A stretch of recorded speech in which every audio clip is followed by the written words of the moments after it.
What is up, listeners? Welcome to Predator vs. Movies. I'm Alex. I'm Peter. And no Aiden, he is gone this week. And we are Blue Beetle. This is a podcast where we discuss and review the latest movie releases. We're going to start off with a non-spoiler review before diving into a deep discussion of the film. Then we're going to ask the most important question: would this movie be better if the alien from Predator was in it? This week, as I may have hinted already, we will be reviewing Blue Beetle. We are also doing a speed run episode. Peter and I have decided we want to keep this short and sweet. So we're going to see how short and sweet we can keep it. Before we get into talking about the movie, we have some news. Peter has 25 seconds to tell us about Dune news. And Dune got delayed. It's not deserved because of the strike, because the studios refused to pay actors and writers fair wage. It got delayed, and I'm very sad.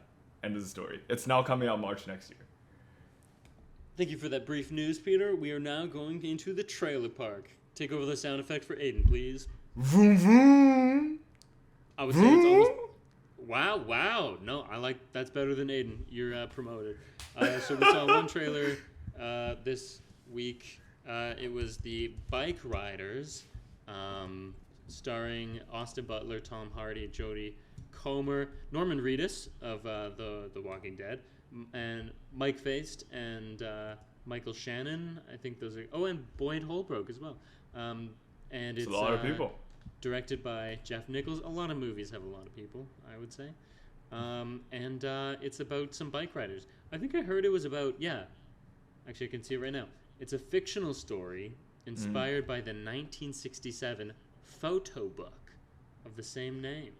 So I think there were some photos of some bike riders, and they decided to adapt that into a movie. So that's very interesting. Cool. Talking about the movie itself, I quite was interested in this movie the trailer was presenting. I will say, though, that the cast is... A lot of the cast are doing some very interesting voices. So Jodie Comer's doing, like, a little Mickey Mouse voice, and, what's his name? Tom Hardy's doing, like, Groucho Marx, like some, like, grubby little guy kind of voice. Very strange choices. Yeah, I think Tom Hardy's voice is like it freaked me out when I heard him, honestly. And see, you're convinced that everyone in the movie is doing a voice. I don't think Austin Butler is doing a voice. Exaggeration. Yeah. Exaggeration. Okay. Some people were saying he was still doing the Elvis voice, but... Yeah, that's what I was saying, bro. I think, like, his physical, like, you know, like, his body physically changed after he did Elvis.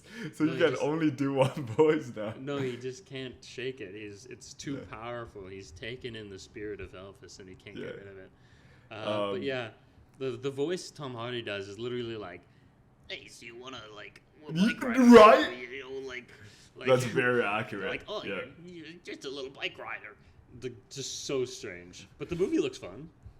Like, okay, so I'm trying to make sense of it. So is Tom Hardy and Austin Butler on the same side, or are they from different biker gangs? I know Jodie Comer is, like, with Austin Butler, right?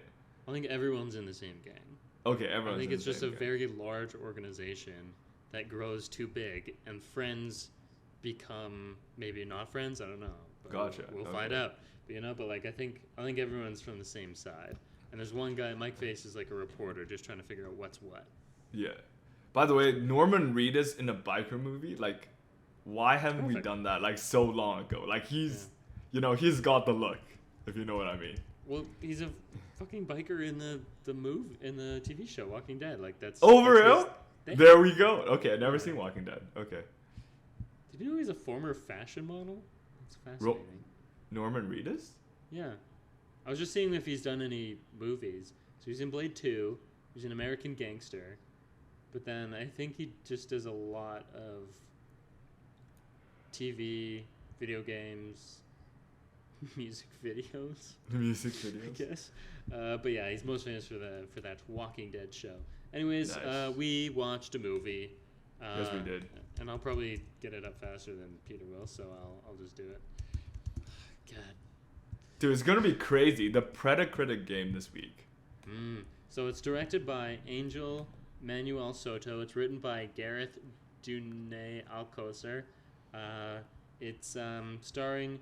Oh no. Sorry. Yeah, guys. here comes the Spanish names so and the sorry. Brazilian names. Zolo Mariduena, Adriana Barraza, Damien Alcazar, Raul Max Trujillo, Susan Sarandon, and George Lopez. Again, I'm so sorry. Cinematography by, that's a name I recognize, Paweł Pogorzelski. Still can't pronounce it though. Recognize it, but can't pronounce it. No, but he did. Oh, he did Beau is Afraid. Oh, nice. That's probably why. So yeah, he does all those Ari Aster films. Okay, anyways. What else do we talk about? It was released August 18th. It was released August 18th. It was a different answer for El Paso, Texas for some reason. It has a runtime of 2 hours and 7 minutes. And it had a budget of $104 million. And it has currently, as of now, a month later, a box office of $106.7 million. So there's a $2 million difference. Not ideal. Usually, budget does not take into account marketing, if I recall. Not that there was much marketing this movie for had this movie, but zero marketing. I imagine it has not quite made its money back yet. If I had to guess. But what's funny though is this is much better than the initial projection for this movie, because it was projected to be like I forgot, Shazam, like even worse than Shazam 2. I think it was projected to be. I would have guessed that as well, because Shazam at least had a former movie to ride on that I think did fairly well, and it did very well. Some people liked Shazam, actually. I thought it was okay. And this is like a completely new thing with very poor marketing. I'm surprised when I saw 106 million, I was like, oh, that's a decent number. I was quite shocked. But this is, of course, the 14th installment of the DCEU. 14 seems big. I think that's it, right? No, it seems like a big number. No, is this movie the end of DCEU, or is it part of the new DCEU? Aquaman 2, you're forgetting. Our favorite sequel. That's true. That may or may not be lost in time. So the 14 films so far are Man of Steel, Batman vs. Superman, Suicide Squad, Wonder Woman, Justice League, Aquaman, Shazam, Birds of Prey. Oh, I forgot about that one. Wonder Woman 2, Zack Snyder's Justice League. That doesn't really count. Yeah, that doesn't counting count. one twice. The Suicide Squad, Black Adam, Shazam 2, The Flash, and then of course this one. So this one is kind of dubiously like, will it, won't it be part of the new canon? I guess we can discuss whether it should be or not, but James Gunn says it's kind of like, he says this one can survive the continuity change. We'll see if that's true. I mean, it's very self-contained, so... It is very self-contained, so it certainly could be. But now that we've done that, we're going to go into our classic game, Predacritic. There's a website called Metacritic where critics' scores of movies are averaged out of 100. We are going to guess where Blue Beetle lands on that metric. I'm spinning the wheel. The wheel is spinning. The wheel has been spun. 50-50. And it is still in motion. And just barely, it is my turn to go first to guess. Okay. This movie, 60. That's what I'm guessing. 60? 60. Okay. I'm gonna guess a little higher. I'm gonna say 61. Really a little higher. Yeah, bro. I said a little higher, right? Well, sometimes a little higher pays off because it looks like 61 is in fact the exact score. Wait, no way! That's crazy!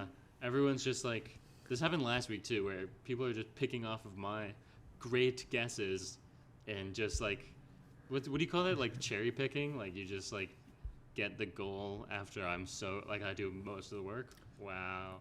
So I'm standing on top of the giant's shoulder. That's what's happening, you know? Yeah, I'm a giant. You did most of the work. Anyways, so now that you've guessed correctly, you get to do your non-spoiler reaction first. Okay. So Peter dear, what did you think of this movie? So, okay, to be honest, when I watched the trailer, I only seen one trailer for this movie. I was quite excited because the soundtrack was hitting. Like the final action sequence was really cool of him swinging a big ass sword. But I think I've come to a time. So I wrote this in my Letterboxd review. It's like I've had enough of the mid superhero movies. Like I think I've had like we are at the time where the mid superhero movies just don't do it for me anymore. Like I went with a friend and he enjoyed it. He was laughing, he was having a good time. But like for me it's just like I can see where this is going. I can and like to be honest, I don't know if you feel the same, Alex, but like I found a lot of moments in this movie have really poor acting. I don't know if you agree, but like a lot of things are either like too exaggerated or not exaggerated enough. Like I feel very minimum emotion in a lot of the scenes where there's supposed to be so much emotion, and I think this movie, if it works, it needs to be like, because like not really a spoiler, but like this movie, one of the themes of this movie is family, and in order for that to work, we need to see real emotion being presented on screen and the real love and feelings they have for each other. But like in the moments that that's supposed to happen, I didn't really feel that. I didn't really get that. So that movie basically collapsed emotionally for me, and there's just no way I can give a movie like that a good score. And like the action is like middle, if not below average at best, and the story is very, very vanilla and like not interesting in any ways, to be honest. And I think it's really cool that we're finally getting a Latino superhero, and it's Blue Beetle, a very obscure character. I think that's cool, but like the fact that the movie as a package just did not do it for me. So I give it 2.5 out of 5. And I say like it's fun for a family movie, but I don't really recommend it, unfortunately. I was really hoping this would do well, to be honest, because it really sounds like it's gonna be a sleeper hit. Like it's not gonna be that popular, but also the movie itself is actually quite good. But no, it's not the case. Yeah, I'm just checking if there were other Latino superheroes. So America Chavez was definitely. Oh, that's true. Yeah. Well, that's how they were marketing it, right? Like it's like the character. first. There's was Mark Spector Moon Knight? That's Egyptian? No, I have no idea. he I have no was, idea. though. I have no idea. I think he had like the character is like an Egyptian character. Yeah. But it does seem that he's the first Latino, if you don't count Miles Morales. So if you don't count TV, if you don't count animation, and if you're specifically looking for a lead character, then yes. Blue Beetle, I think, is lots one. of hoops.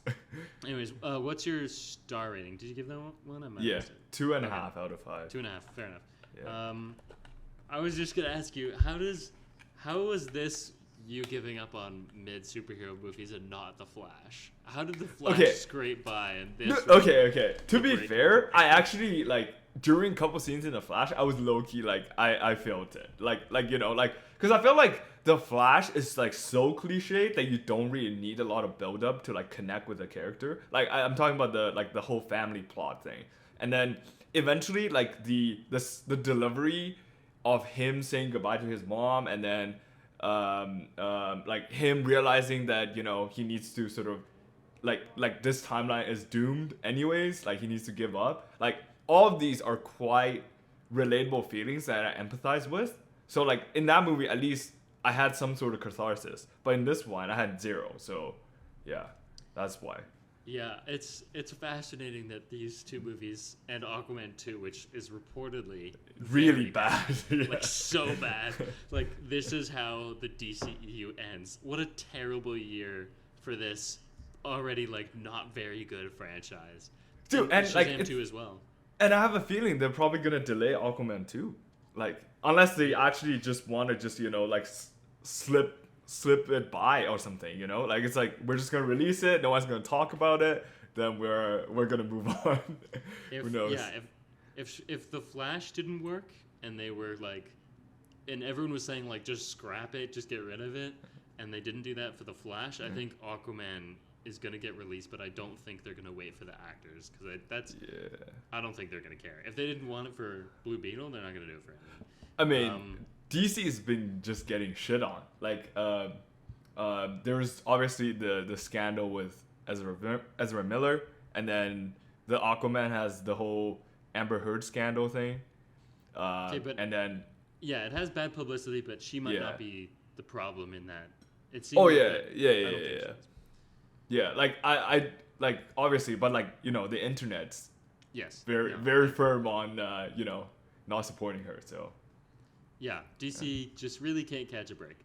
But I will now go into my non-spoiler review. This was pretty bad. This was a bad movie. I have some pull quotes. I've pulled them from my brain, so not exactly what a pull quote usually means. I think this is a Disney Channel original movie. I think this is trying to do Ant-Man but worse. There's a lot of similarities with what the story is. It feels like an AI script that was take like one pass from a human being after the computer printed it off. It's overstuffed and undercooked. It's an amalgamation of tropes and cliches with very little heart to it. Not to say none. There were some moments that actually I was kind of pleasantly surprised about. But that's about it. The acting is pretty terrible. okay, I'm glad you agree. Yeah, Okay, yeah. I was kind of keeping quiet in that moment, but which does suggest that likely the director is more the problem. If it's bad acting all around, that's a higher up issue if everyone's bad. And just generally, this feels like a very poorly thought out movie, like a rush job, the kind of movie that like when someone writes an essay to like pulls an overnighter and tries to hand in something they did in 2 hours, like this is what you get. This is the movie equivalent of that. It's just like completely half-assed, did not probably receive the support it needed, and just like not very good. So I'd probably give it lower than 2.5, probably like 2. I think I'd give it 2. Because I will say, like, while it's like really bad, the Flash was somehow like, so the Flash I think was a little more competent, just like in how it was made. Like it feels more like a real movie, despite still not really feeling like a real movie. But the Flash is also, like, I find personally offensive to the point where like I'm giving it negative points for like anger. So that makes it worse in my books. So this movie is maybe less competently made, at least it's not offensive to me. It's just kind of like stupid and bad, but like unoffensive. Yeah, I would not recommend people go see this. But because I lost that game of ours, that doesn't mean I have to synopsize this movie in 2 minutes. And I will try my darndest. Starting now. So Blue Beetle, there's a Blue Beetle in a ball, in a big stone ball, and some people try to get it, and I guess they did later.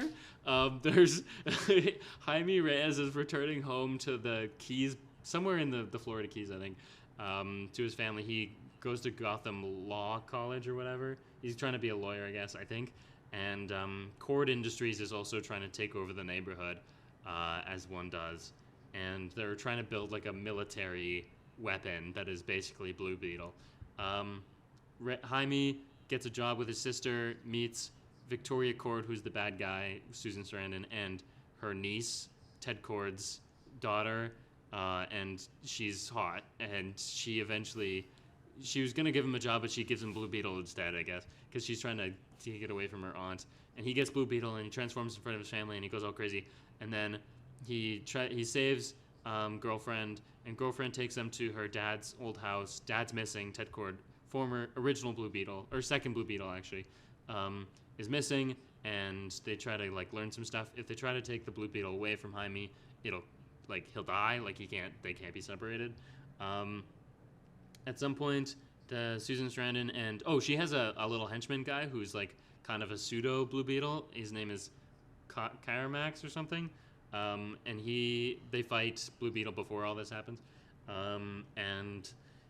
Kyramax and Susan Sarandon go to Jaime Reyes' home, kidnap his family. He saves his family, except Dad dies of a heart attack.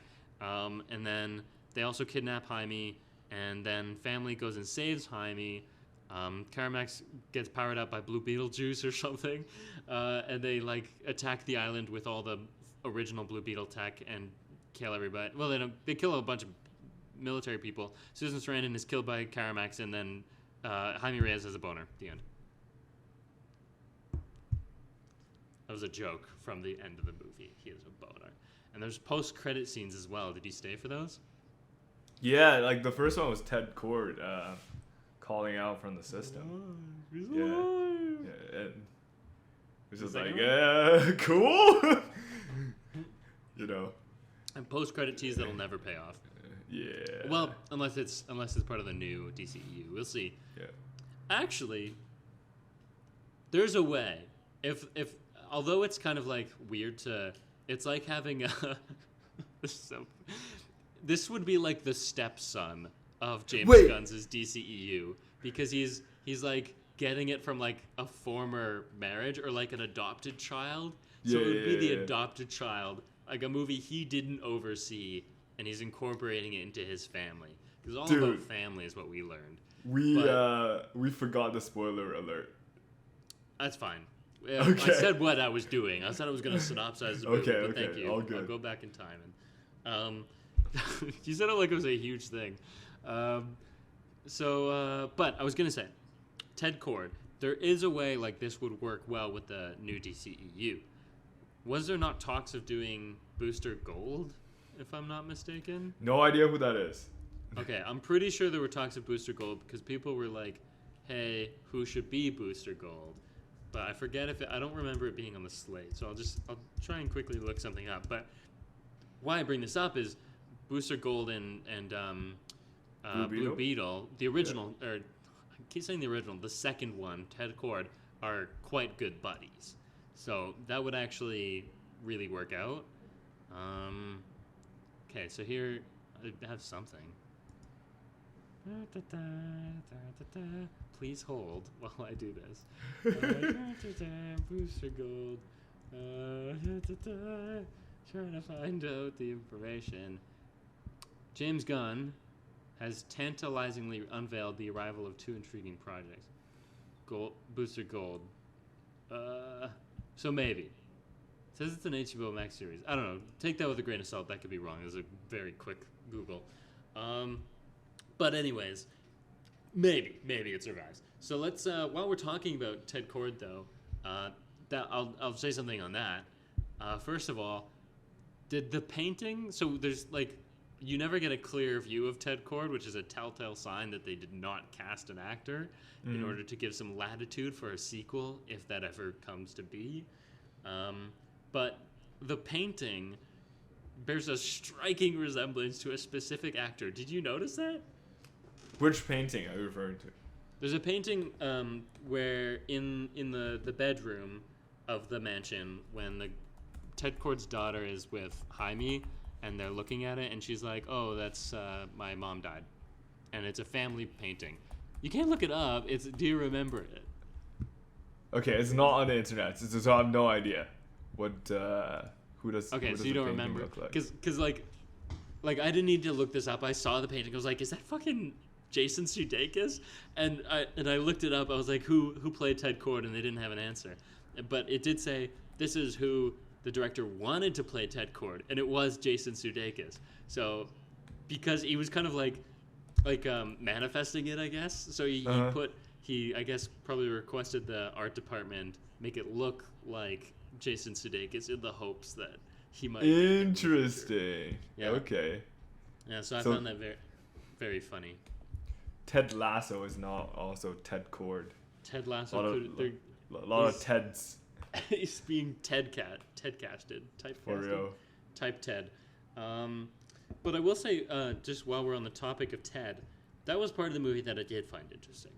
I like the idea of there being lore to this universe.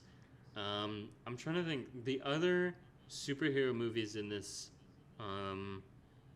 universe DCEU. I feel like there's not so much lore. It's a lot of just new heroes, like we're the first heroes, which is a lot of superhero movies do that.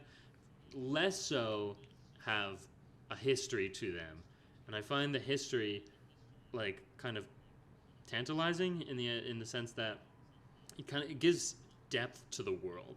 It's like you have the X and Y dimensions of space, but then you also have time, which kind of builds it out more. And so I like the idea of there being history to this world, and specifically related to the Blue Beetle. Yeah, and I like the 100%. little costumes and the bug ship. But like if you think about it though, Aquaman definitely has history, right? And then Wonder Woman has remember Aquaman. like some history in it. Superman, Man of Steel definitely has history about Krypton at least. If it's part of the movie, like that's not really what I mean. Okay. Like something has to happen before the character existed. So Yeah. if the character existed in history, that's still kind of like think Captain America. That doesn't really actually Captain America is an example I don't mind actually. But like if it's like a flashback where it's like, oh yeah, man, like Superman, this is where he was a baby. Like that's not quite So the same as like. you're more referring to like, for example, how Wakanda came to be type thing. No, I'm talking about Ted Kord and how there was like stuff happened in this universe before our characters existed. And it's Just like some mystique on like what happened before. sure. Yeah, let's just call it that. But I don't know, did you think anything of the Ted Kord stuff? The Batman adjacent character? I found it really interesting. Like genuinely, this movie didn't really interest me. Like I was hoping the plot to grab me at some point, but like it just never happened. But on the Ted Kord thing, I think it's really interesting that his character, he owns a Blue Beetle, but because he's not chosen by it, he cannot sort of harness the power of the Blue Beetle, so he's forced to use technology as a replacement. Like I think that's really cool. Maybe we've seen that before. Like I honestly don't think I've ever heard of that, or if I have, I can't recall it off the top of my head. That is, I will say though, I learned from the comics, so that was not an original invention of the movie. Okay. But I agree that's an interesting idea that That's being pretty chosen cool, is important, but almost as if like being hero is more of a choice, and you can rise up despite what other people may think. I don't know. I'm trying to make it. That would be cool, yeah. Like, and I think like, cause I feel like they're trying to emphasize on that, cause like Jaime was sort of just randomly chosen, and then, I guess like, I don't know, man. Like, it sort of reminds me of Spider-Man in a sense, you know, cause like Spider-Man didn't really choose to become Spider-Man; he just got bit, and like Jaime didn't really want to become Blue Beetle; he just unlocked the suit. Yeah. So, but like. When you compare it that way, then this movie just got significantly worse. Like, come on. What do you mean by that? Why is it worse because of that? Just because it doesn't do that? Like it doesn't really. Well, I mean, because I felt like Spider-Man does it so much better. You know what I mean? Like, like we've seen Spider-Man's origin story 3 times now. Once in Tobey Maguire, once in Andrew Garfield, and once in Miles Morales. And I think all 3 of them do a better job than what this movie did. Because it's very much like he accepted the role of Blue Beetle very, very quickly, Like, we didn't really see him struggle with it, Because, like, I guess it's a little more realistic as well to just see, like him grapple with the power and eventually decide to use it for good. He just, like, straight up came and said, oh, no killing, don't do that. But I would say that he was kind of reluctant for a while. Like, he didn't want to fight Karamax and... Like he was he just wanted to talk. Yeah, that's true. So like I would say that there was reluctance in there. But it is like weaker compared to. Yeah, no, I agree. I don't think it does it quite as well. I will say also that like I think superhero movies in general do this a lot. Like I don't think it's just limited to Spider-Man. I think a lot of superhero movies is like you're given this great power. Do you choose to go the distance and like rise up to your capabilities, your potential. Thank you. So yeah, they try to do it, but I honestly think this is the problem. They don't like do that portion, like that he's like reluctant. I don't know. Part of me wishes that Ted Kord was in this movie, and I think that would simplify a lot of things. Like, I think the dynamic of mentor passing down the mantle and like how that dynamic works is nice, and like recluse hero who's retired. Although the issue, I think, naturally is that they just did that in the Flash. Yeah. So probably why they didn't do that. But there's something interesting to me about like having him actually there and them having to like deal with each other and I don't know, that idea of like choosing to rise up against. I guess it could be done without him present, but I like the idea actually. I'm just going to say one more point on that. I really like that idea, to be honest, because I feel like when your mentor failed to unlock the power of something, but you can, and then there is such a difference between the mentor and you, because like the mentor is literally resentment for sure, right? Like I think there is definitely potential for conflict there, and where there's conflict, things get more interesting, right? So, you know, whether it's like status, whether like Ted Core is probably a white guy, you know, like there can be ethnicity mixed in there as well. There are lots of like really great potential for conflicts and also like discussion or like commentary there that can be done. But obviously this movie, I think, dude, literally this movie suffers from being too mid at everything. Like literally you everything is like just average, just vanilla, and then you mix the whole thing into a package and it just doesn't work. But anyway. It's both mid and bad. Like it's bad at B. It's going for mid, it's aiming for mid, and then it's not doing kidding. a bad job of it. So it can't even be mid. Not only that, but like I think Ted Kord being there is also more interesting conflict for Victoria Kord being the villain. Like then you have the sister, like brother-sister dynamic instead of like again, having the niece, Ted Kord's daughter, like can work. But there's also I'll talk about this later. There's reasons why it doesn't work. But while we're on the subject of the former Blue Beetle, we should probably talk about this Blue Beetle. Yes. So anything revolving around that. I'll let you start though. Any thoughts, criticisms, positives perhaps about our Blue Beetle? Okay, so first I want to verify something with you. Mm-hmm.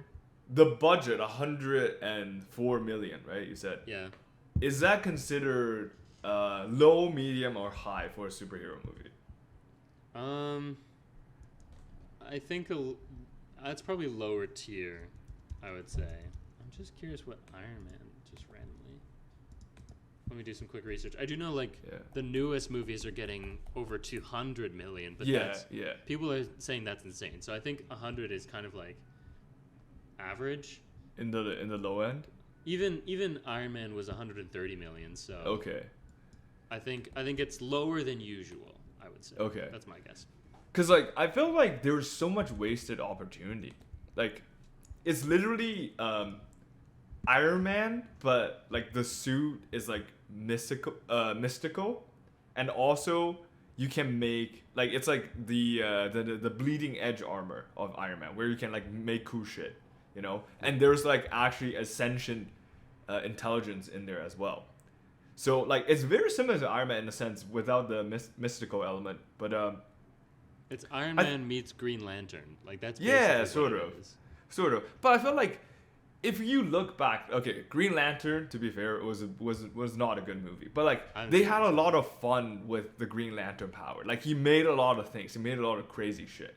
And I think there is just that missing here. Like if we look at all the things that Jaime was able to conjure up, there were like different sizes of blades, and there's just like sonic cannons.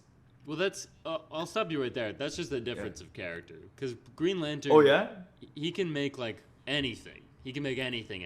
Okay. It's like, think of Blue Beetle as an advanced weapon system in the same vein of Iron Man. He's basically bleeding edge Iron Man, like you said. So Iron Man can't make anything, you know? Like it's going to be weapons. And I actually would say there's a good variety of weapons. You like that? I didn't like that. I thought they could have done more. Okay. Variety was not my problem with this movie of like weapons he uses. Lots of different sword shapes, the sonic blasts, the cool like not handcuffs, but like they're magnetic like things that like make him like staples. They're big staples that Blue Beetle themed staples. Yeah. For sure. Like I don't think that's the problem with this Blue Beetle character. I think it's the fact that I think it's Kaji, what the Blue Beetle's name is just like straight up almost not a character in this. Like it seems like that should be a fully fledged character who's like they're battling for control. It's like Venom. That would be cool. That would be cool. Like yeah, they should be like talking to each other. I mean, they sort of are, but like the fact that they make it like this stupid Siri voice makes it sound completely like lifeless, but it's not. It's an actual entity, and yeah, like I just felt like there wasn't a need for connection between those two characters. And the themes of this movie is, like you said, family, and I think they're trying to say something about that with the I almost called it the symbiote with the scarab, in that it's a symbiosis they've formed. You can't separate them without killing both of them. That's kind of like what they're saying about family. You know, you can't separate from your family. You're always going to be part of them. They're always going to be part of you.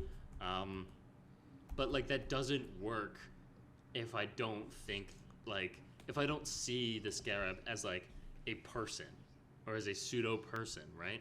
And there's what should be a nice moment of like kind of like weird cosmic expressionism, I guess, where they're like he's in like the soul world or whatever. I still don't know what that is, but like he sees his dad who's just passed away, and then he sees his body kind of like floating, but like in the Blue Beetle suit, and he has to like jump and like do the atom and finger touch, the famous painting, the Michelangelo painting, and like that, it meant nothing, right? There was that, like you said, no emotional like reaction to it, because I don't feel for that thing. It's a thing, not a character.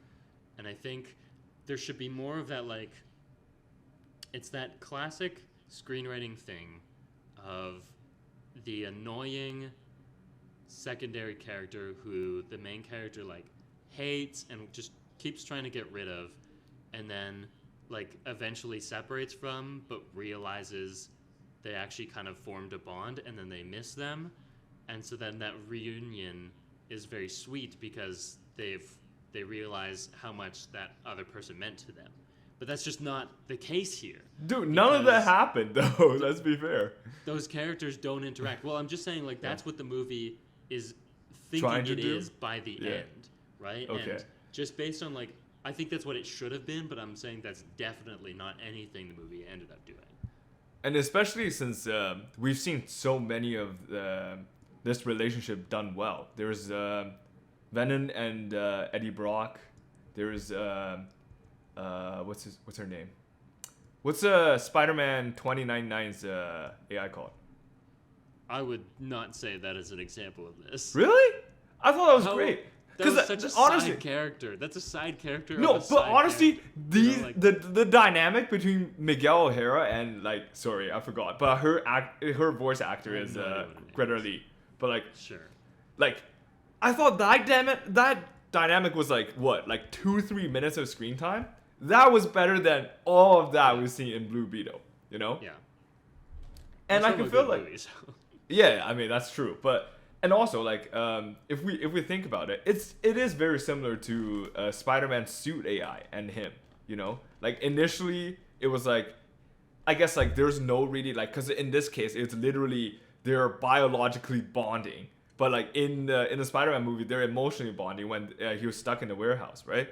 And then we have moments where the AI was teasing him. It's like, oh, your body temperature is rising. Are you okay? Because like, you know, because like he sees someone he has a crush on, etc.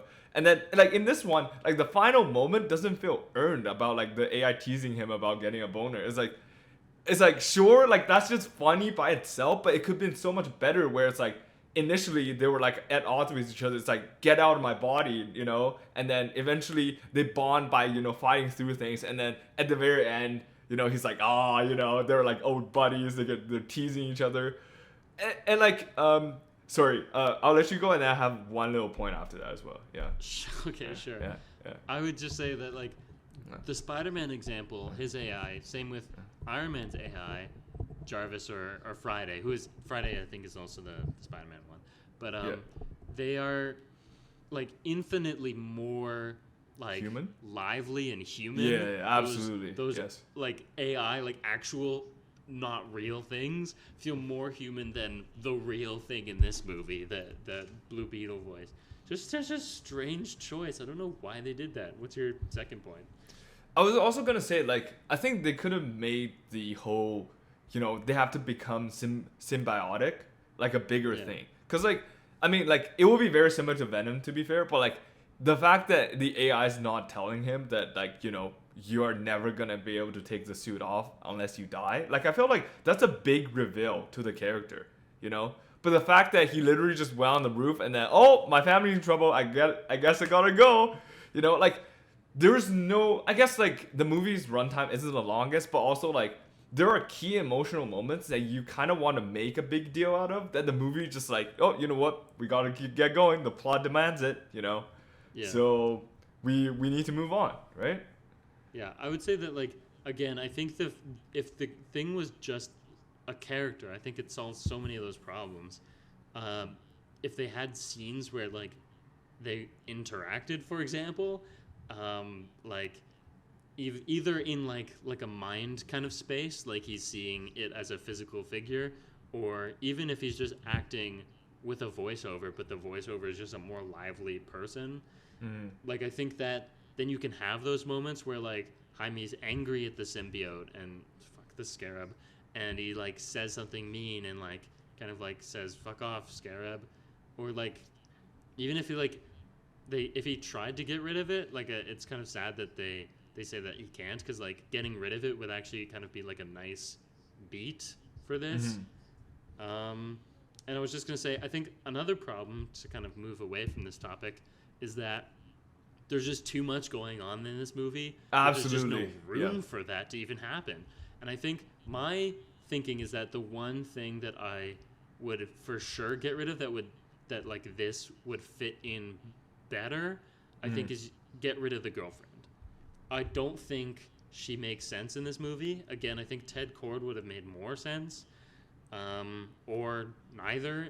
But the issue is that she takes the place of what in story structure is called the B story. So your A story is like the plot, what is happening, like I need to fight Victoria Kord.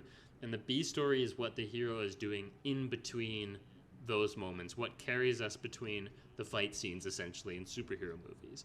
So usually that's your love interest scene, and that's what they've chosen in this movie. But if you're talking about family, that's where the B story, the theme is explored in the B story. So I think if you're exploring family and the idea of symbiosis and how they're things that are a part of you that you can't get rid of, that's your B story. That's what you should be talking about in those in-between moments. So just imagine all that time he spent chasing after a girl, if instead he was reckoning with the suit and talking to the suit and, like, anything else, like, actually, this would be really out there, but imagine if she wasn't real and if she was the suit and he was actually talking to okay, himself. that's very That's ex machina of you, or like Whoa. some sci-fi movie-esque thing. I think that's too deep for this movie. It is too deep for this movie. Yeah. But you see my point, is that, like, she just is, like, she doesn't add much to the idea of family, and is kind of like an extraneous thing that overcomplicates the plot. She's too tangentially related, in that, like, she's actually, like, just the niece of the villain, not even her, like, close blood relative. So the family thing is kind of like, I guess, like, you're kind of, yes, you're related, point blank, but, like, it's not quite as close to home, Absolutely. Because the family, sorry, I forgot his name. Jaime's family didn't really work out for me as well. Like, I didn't really feel like, sure, like, each character is very unique and they all stand out on their own, but, like, as a whole, I didn't really feel the family connection, if you know what I mean. Like, they, so this is a really wild example, but there's literally another movie that's very similar, because I feel like the whole role of Victoria Kord, sorry, is that her name? Victoria Kord? That's Susan Sarandon. That's the main villain. what about the Jenny Cord, right? I think so. That sounds right. Yeah, I think like she, like one of her purpose is to showcase the fact that Jaime is very lucky to have a family by showing her lack of family, or like the fact that she has bad relationships with people who are still around in her family. Like, there is a rom-com that does better than this, honestly. Oh no. There's a rom-com I watched a while ago called The Valet, which is basically, there's this, also Latino. There's this guy, he has this Spanish family, and then there's this famous actress who has like very little friends, no family, etc. And then like that dynamic actually worked out for me. But this movie didn't do that at all. It's kind of shocking that a rom-com does this better than a proper superhero movie. Why did you watch that movie? Why did you watch The Valet? I think it was literally because I watched Ghosted, and I was like, this is such shit rom-com. Oh, I need like a better rom-com to like reset my mental. Are you a big rom-com guy? I love rom-coms. Oh, okay, no. now we're on a tangent. I'm I'm just gonna use 1 minute to express my love for rom-com. Okay, almost time, about time. Yes, About Time. About Time, amazing rom-com. Crazy Stupid Love, amazing. I think like rom-coms are really great movies. Like, especially when they can deliver comedy on top of like a really compelling message at the same time. When they can really do the com on top of the rom, then they're like the rom. I know, right? Like if it's, oh my god, I love rom-coms, and like I just love comedy movies in general. But anyways, we can move on. Yeah. Okay, fair enough. I would say that because again, there's so much like things competing for time, and again, this movie is over 2 hours, and it feels there's just so much going on. I know. I almost think it's because there's maybe too much family, which is bad because this is a movie like about family. Yeah. But like I'm just like overwhelmed by all the different family characters that I feel like none of them really work. And there's other issues like involved with this, but like I don't know if they I was gonna say if they chose one to focus on, and they actually do. The uncle has way more focus. Played by George Lopez, which is kind of the thing. And I thought he was actually pretty funny. I will say, George Lopez. Really? Had some funny, I did not find him funny at all. He had a few, like one or two shrieks that I was like, okay, like clearly, like this guy is still like kind of knows what he's doing. You know, like he's. Sorry, that sounds really mean to George Lopez, but like that's not what I meant. But I don't know. I felt like that was a little better. But like, I don't know. I feel like maybe there should have been a little. The family maybe could have taken a bit more of a backseat role, or either that, or I don't know. I don't think I'd want more of them. There's already so much. Like again, I think it's the girlfriend gotta go. There's too much, and she just does not make sense in this movie. Like I think for the family part, I think they're trying to have way too much. They're trying to shove it in your face, sort of. Like they're like, yo, they're a family. Look at them. You know, they love each other so much. But I actually find most of the time it actually works better when you show like very subtle things that only family members do for each other, and you just show like have these scenes inserted in between like either major action sequences or like major story beats to actually like showcase that they're a family. You know, like I think that just does it for me a lot more than like family members saying, oh my god, we're falling on such a tough time. Oh no, don't say that. You know, like that's very much like I don't get that. Like I don't empathize with them when they're trying to shove all these things in my face. I actually empathize with them more when they're showing subtleties that are only happening between family members, in my opinion. Yeah, I think that's I don't really want to get into that just yet, but I think it's the really bad writing of this movie. I think it's just like how generic everything feels, and then also it's not acted particularly well. So it's just kind of like what doesn't feel real is not delivered in a real way either. So you've just got like a phony sandwich, really. Yeah. But I've while you were talking, I did think about it some more, and I actually do agree with myself that the family should have been less. Yeah, I think I what would have agree. worked better is you've got a character who wants to leave his home. He's like, I'm moving on from the Keys. I don't want to live in the Keys anymore. It's crappy. We live in like the poorer area. I don't want to live here anymore. We can do so much better. I'm gonna make money and I'll get us out of here, right? Right. And the whole movie, he should be trying to get away from it and trying to be bigger and better than it. And so the fact that he like spends so much time there and we keep seeing his family, it's like I don't feel like you're trying to get away from it. You're just like there's not that like distinction so that the change doesn't feel sweeter. The fact that like his family has to come and save him feels like really quite wild. And I mean, it's supposed to be quite like very goofy, Comedic. funny, Yeah. almost camp, I might say, kind of like Bottoms was, but just like actually, I would say there is some camp humor in this. I don't find it funny, but they're going for camp.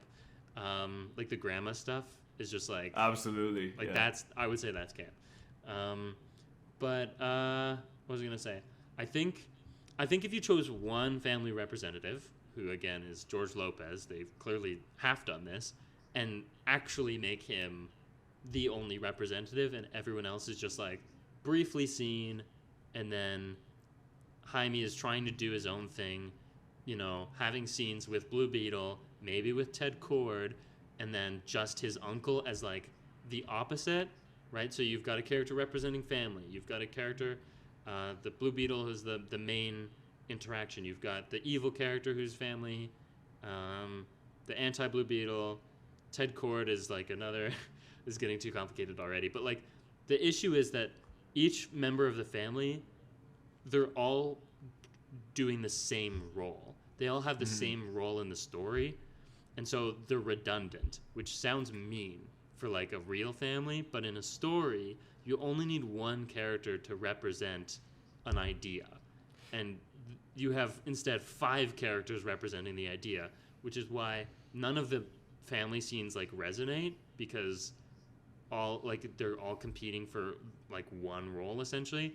And when the dad dies, it's like, although I actually did find that sad, like I think it's just like film technique. Like I think they just like know how to make a moment sad. You play sad music, it's gonna like, and like people crying, and like it's just a like It will trigger like, something. It's a sad event, you know. Like of course that's gonna do something. Like I'm not a monster, but I don't know who that character is because he hasn't been around, right?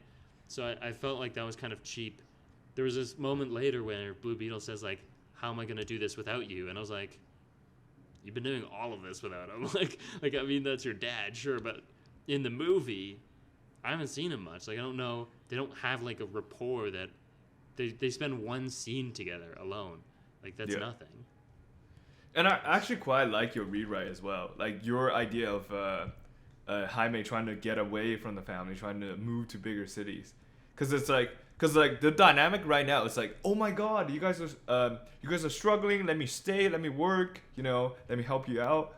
Like that's just again, Aiden will have such a field day on this movie. It's because it's like this movie avoids so many cool conflicts that could have been just make this movie better. You know.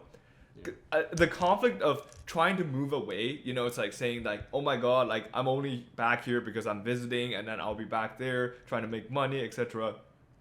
And then having like at the end of the movie having the catharsis that, oh my god, I need my family. I'm better off with my family here than off on my own trying to make money or make a name for myself. You know, that would have been like a really cool U-turn and a very cool character development moment that we can have throughout the movie, but then we just don't have that because the I guess like you know they're trying to showcase the value and the beauty of family through a really good family, a family who's already united, you know. But then that didn't really happen either because it's like you said, like so many competing attentions, so many characters competing for attention, and then like at the very end it turned out to be more of a comedic thing than anything else, where different family members took on different fighting techniques to, you know, use really ridiculous gadgets to fight off the military people in court industry. So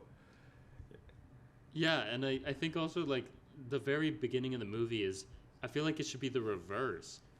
Like he comes back, and isn't it more interesting like if he's planning to leave but he hasn't told them yet? Like what if he did his undergrad in his hometown and was like, I'm going to grad school in Gotham. Yeah. Like that's a thing. Like I'm trying to get out of here. Instead, he's already left. Like he's kind of already succeeded before the movie started. Yeah. Which is like a weird starting point for like if that's what you're trying to get at.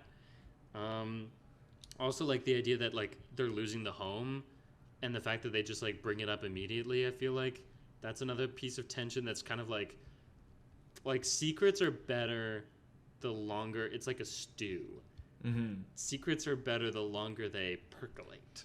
And so the fact that they like get the thing out of the bottle right away, it's like you ruined it. You know, like it's way better if they're like trying to keep it a secret. And if you don't need both secrets, you kind of only need one. Like if Jaime's like, I'm trying to get out of here, if that's like an open thing he's talked about, and there's a reason why he might need to stay to help out, or if neither of them are secrets, and like, or actually, how about this? Sorry, if Blue Beetle like secretly wants to go, but Dad thinks he needs help in the shop, and then you get more of the dad because he says like he has a shop, and I'm like, I didn't see it. Doesn't exist. Well, I mean, it already Like, apparently it's not going well because apparently he got a heart attack because he died. And bro, savage, I know. monster. But like, there's again that line of like, I can't do it without you. Well, if you had actually like shown that you need each other, maybe that would mean something to me. Hey, If that you would be worked at the amazing. shop, That would be amazing because like him having conflict with his dad, representing polar opposites. I want to get away. I want you to stay and help the family. Disagreement, and then he comes back to save the family, but it's too late because the dad already died from a heart attack. And then the moment with the dad in the soul realm will actually mean something. It will be cool. Yeah, exactly. And then also there's like with the uncle thing, he's a skilled technician. Tie that into the shop, right? Like I also think that the uncle and the dad play very similar roles, and I'm kind of like, do we need both? I kind of like, part of me is like, you kind of need to choose one. Yeah. If uncle's a sidekick, like I also don't think you need a family member as a sidekick. I think that solves so much if you don't have the uncle who's like helping them along the way. If it's Jaime Reyes on his solo mission, trying to do it all by himself, leaving family behind, and realizing he can't do it without. Yeah, that would be amazing. Actually, meeting Ted Cord, and then there's room for him, right? All those scenes with Uncle and Jenny are instead with Ted and Blue Beetle monster thing, Siri, But I agree. Yeah. And I think like the fact that they're trying to use most of family members as comedic relief, it's like a real wasted opportunity as well. Because like, let's be real, like his sister is sort of used for comedic relief, and then let's be real, that's exactly what it is. And they're not funny. The movie is painfully unfunny. I know. I didn't laugh that much throughout the movie. Like, it was really funny when he wrecked the car, and then the uncle went out to check, and we just hear him screaming in the background. That was pretty funny to me. It was sort of funny, but I think poorly executed because I didn't get what was going on for a few seconds. I was like, what? What's the joke? And then eventually I was like, he wrecked the car. Eventually I was like, oh, it's the uncle. Yeah. But like, what else? Oh, like the whole like sister was pooping in the toilet, and she comes back and she was like, oh my god, that was like the biggest poop I've ever taken. What? You're standing right there? I was like, kill me right now. Yeah. Like, I can't believe we're still doing this. That's how like over the top. Again, I think it's really bad writing of like this. Oh, this is funny. Very crude humor as well, which not necessarily a problem, but also I think the delivery is very bad. I think the direction. I don't have much more to say than this blanket statement. The direction is bad in this movie because everyone is putting in a bad performance. Just like completely unrealistic. And like, I gotta say, everything is way too easy in this movie. Like the fact that he gets attuned to Blue Beetle that quickly, and he's able to fight in the Blue Beetle suit that easily, That's He's one. not though. Like I that's actually something I agree Yeah. with. Because he doesn't really take over in the Caramac scene. He lets Blue Beetle take over. He's Right, like, but you take the wheel, and he's kind of like barely, because like the whole idea is that the Blue Beetle will do things out of self-defense.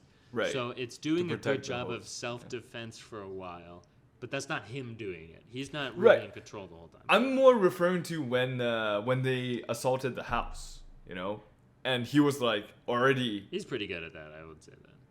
right. Like I felt like there's like, especially for a guy, like if there's a little bit of backstory, I was like, oh, he already Okay. did martial arts or something, that would have been a lot more believable. No, just make him worse. Like if he just Make him is worse? if he's less successful, and I mean part Okay. of that is just like putting him up in a situation he could realistically. The fuck are you guys talking about? Oh my god! Oh my god! Aiden is cameo? here. Holy What? fuck! Oh fuck!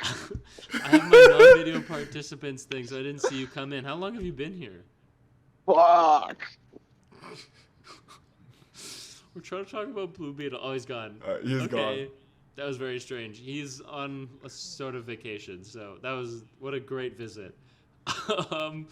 Anyways, I think if you just put him in a situation where Jaime can realistically come out on top, but even in that like actual scene in the movie, he's not supposed to come out on top. He's supposed to lose. So Yeah, of course. Just make him worse. He doesn't need to be. That doing is a good true. job. I Make a actually bigger like. mess. I like that You know? idea. Yeah. Have And him- especially- actually, in fact, you can have him be part of the reason why the home is destroyed, instead of by accident. Like have him use his sonic cannons too recklessly, and like he doesn't know the suit, and it accidentally destroys the home. Yeah, him having trouble controlling his powers. Absolutely, Yeah. I love that. I actually now I'm agreeing with you. I think also you actually mentioned this. I think the action in this movie is not great. I think it's more competent than The Flash, by far. It most certainly is. But I do think that they try to focus too much on one takes, like single takes. I didn't even scenes. notice one takes. It's that Oh bad. my god, there are so many. There's so many where they're just like, whoa, he's really figured it out. He's doing all the moves, and I'm just like, actually, editing a fight scene is way more interesting and builds tension way better, and like rhythm and pace way better than these like continuous takes, which are just kind of like, yeah, did you see that continuous take? Like, wasn't that cool, huh? It's just like a buzz word, or I guess like a buzz thing you do in movies nowadays. It's a buzz shot type, I guess, but it's not actually like helping the kind of audience reaction, right? It doesn't make a fight seem seem cooler.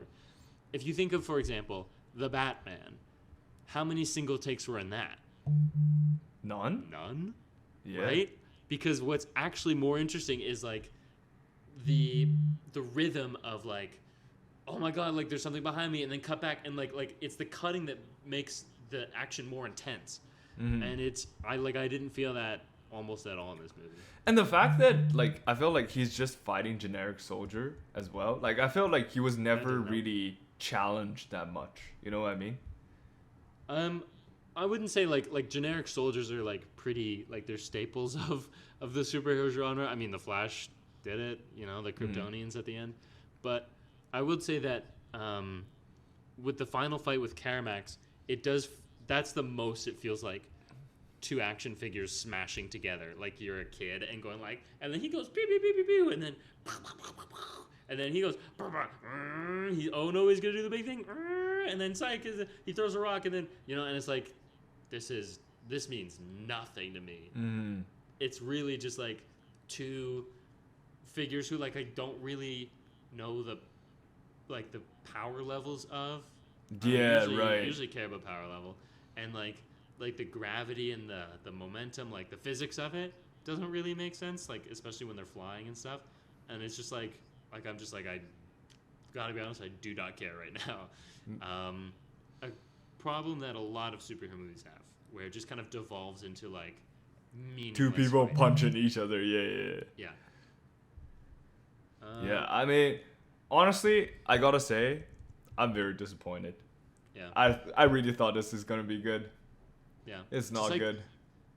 Yeah. Just like go back also to a point I kind of missed way early on, but that is still relevant now.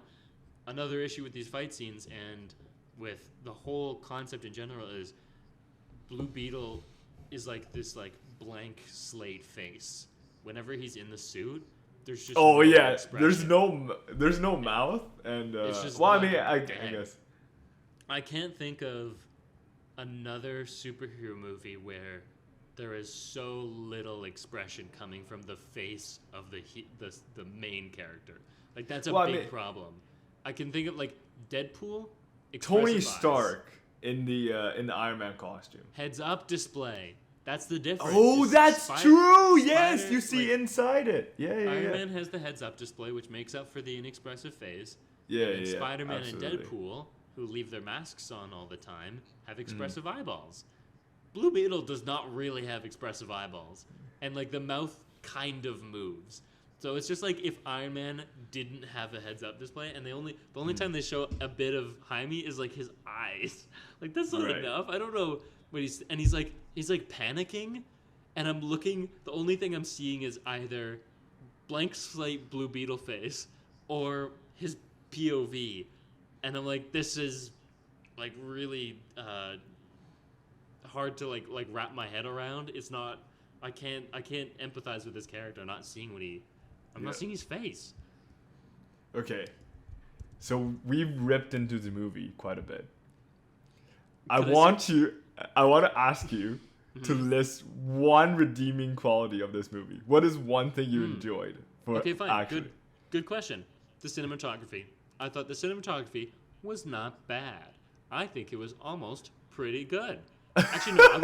I would say it was pretty good.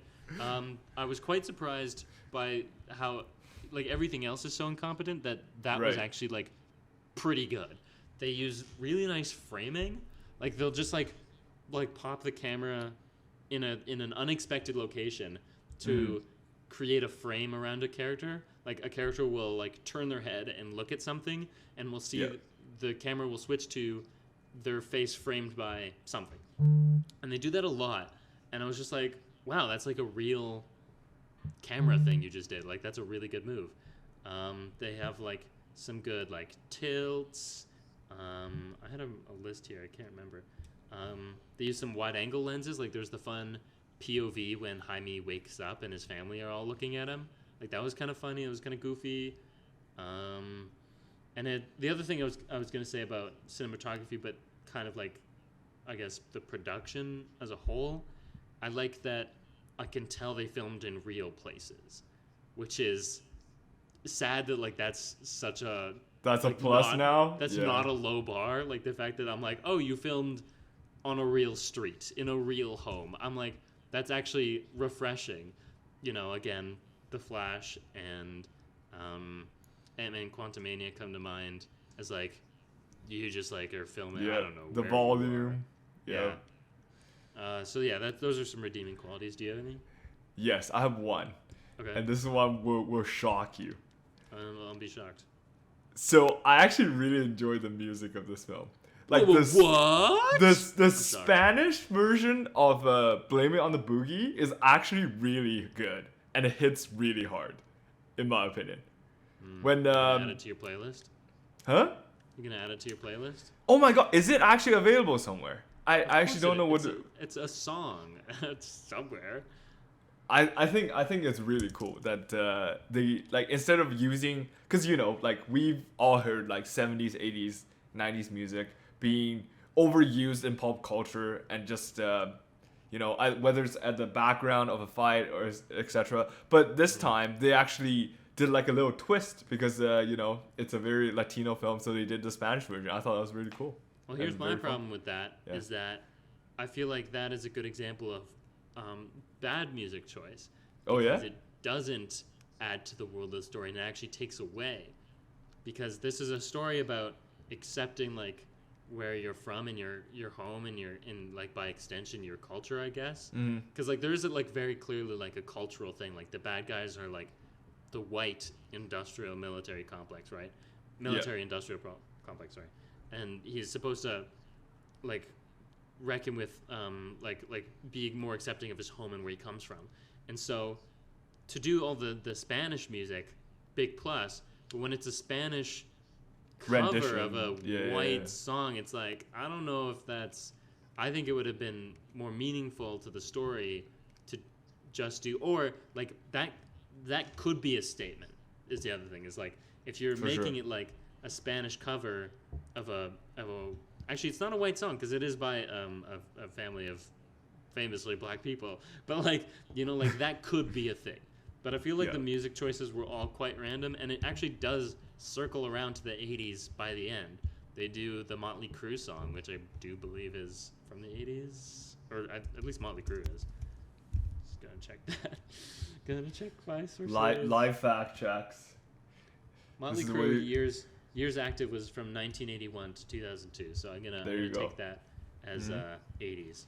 So like that song, completely random, and if you're doing like another 80s thing, which is, again, like you mentioned, very in right now, that would tie in really well with, guess what?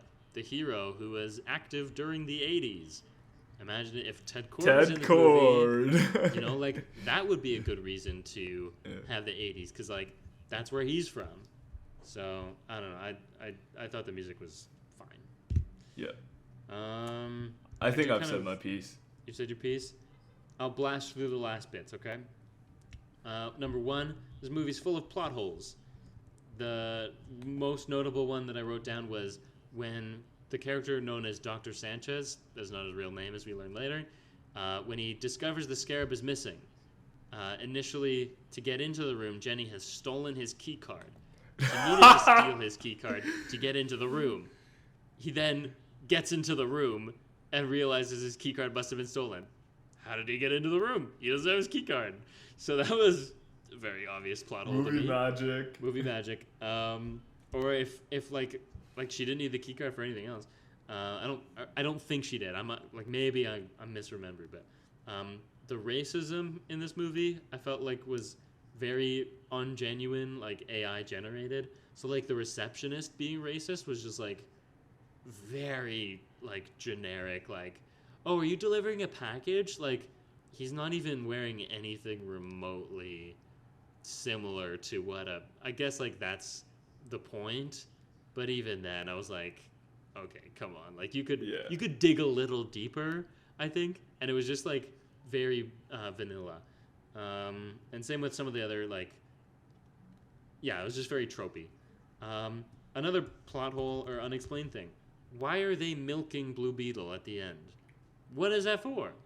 Why do they need Blue Beetle juice for the OMAC, for Caramax? What is Caramax lacking that Blue Beetle has? What part of Blue Beetle is going to, like, an alien thing, what part of that is going to work with the robot man? How does that, like none of that made sense to me. Or, like, how that enhances him, like, beats me completely. Another thing, the opening. What was that about? They're, like, mining for the Blue Beetle scarab, and they find a big sphere? I think it's supposed to be Ted Kord hidden it somewhere or something. Okay, so he hid it. Sure, maybe he did, but they didn't explain that very well. And there's just, like, these giant spheres everywhere, and it's just, they kind of, like, glance over it. And I'm like, we need to talk about these giant spheres. What are these? And they're, like, going from sphere to sphere, I guess, is the implication. Yeah. Again, if Ted Kord was in this movie to explain it, would have been easier. And yeah, that's it, actually.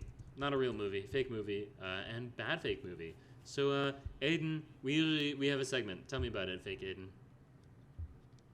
So, the podcast's name is Predator versus Movies. We've done the movie, and it's time for Predator. That's so true. Couldn't have said it better myself. Oh my god. Or Aiden. Anyways, would Predator make this movie? Yeah, absolutely he would. Can you imagine if like Blue Beetle was just going up against a random space villain instead of? And I feel like their Red powers Blue. really match up. They're both very weapon heavy. Sure, and like I think it's way more interesting than Blue Beetle versus Red Beetle. Like it's like Yeah. that's kind of what it was, and I think it to make it, yes, related, alien, but also like different is way more interesting than two characters with the exact same power set. And the other question is, I introduced this last week. I don't know if you heard, but who wins if Predator is in this movie? Predator versus Blue Beetle. Who wins? And this is I genuinely think Predator will win. I guess we have to decide. I said last week that in the world of the movie, who Yeah. wins? But I actually do think it's more. I feel like in that case, the main character of the movie wins in every scenario because they have to win. So Yeah. I almost think maybe it is better if you say, no, Predator from the movie Predator is acting as he would in that movie, or just like whatever. And yeah, I think Predator could fuck up Blue Beetle. Like maybe Blue Beetle could get an edge on him, but like Predator is Predator. Because I mean, like in the movie, we see that some electricity grapple thing can disable him, right? So like, yeah. as long as he's knocked out, then he's just a guy, right? So Yeah. I don't know. I think Blue Beetle could hold his own. I think there's a chance. yeah, I feel like the Scarab is quite powerful, and the Predator, although like a very freaky alien with some super tech, is still just like essentially a guy with some tech. But like the guy with the super weapon that's part of his body could do quite well in that scenario. That's a counterpoint. we'll see. Anyways, leave a comment. Go who wins? no, that's a sequel. Go make the sequel, DC. Go make the That's sequel, what we, DC. that's what we want to see. Or leave a comment. Tell us who wins. Peter, we have another segment. Real We Peter. do have another segment. It's called Predator's Picks, and I do have picks this week. Tell me So- about what have you seen? Okay, so I saw a lot of movies in the past Keep little it bit. brief. We said And- this is going to be a short episode, and we went. Yes. It's an hour 20 already, so go fast. Yeah, so I'm just gonna talk about the one rec and one anti-rec I have. Beautiful. So I loved Sing Street. Sing Street is this small Irish musical-esque type thing about this young boy growing up during the, I don't know, it's like some sort of economic recession. Anyway, like a lot of young people are trying to get out of Ireland at the time. And about him sort of finding himself in music and also helping people that are with him sort of discovering themselves as well. It's a very sweet little rom-com music type thing, and I loved it. It's very, very good, and I recommend Nice. everyone to go see it. And the one anti-rec I have is The Unbearable Weight of Massive Talent. So I watched that movie on the plane. So I think that's a mistake. Cause like when you're like on the plane, you're already like sort of tired, and this movie is so boring. Holy shit! Like this, it's like the most not creative plot ever, and it's not even like literally Nicolas Cage and Pedro Pascal, who are like pretty charismatic people, can't carry this movie. Like I think the script is just terrible, and like I did not have a good time. Like I was constantly checking how much the movie is left, how much time is left in the movie when I was watching it, and my God, it was even though it's a very short movie, it felt like eternity. So anti-rec from me, it's not good, and I I'm don't know. surprised. Yeah, what's up? I'm surprised it has that good of a rating, to be honest. So Yeah. Do you remember when I tried watching this? I actually stopped. Like this is one of the few movies that I tried to watch. Granted, it was on streaming, so it was not like I walked out of theaters, but yeah. I just straight up was like, "This sucks," and I stopped watching it because I didn't have to watch it. So I was like, "No, I'm not gonna continue watching this trash. It's So bad. bad. I don't think it's funny." So bad.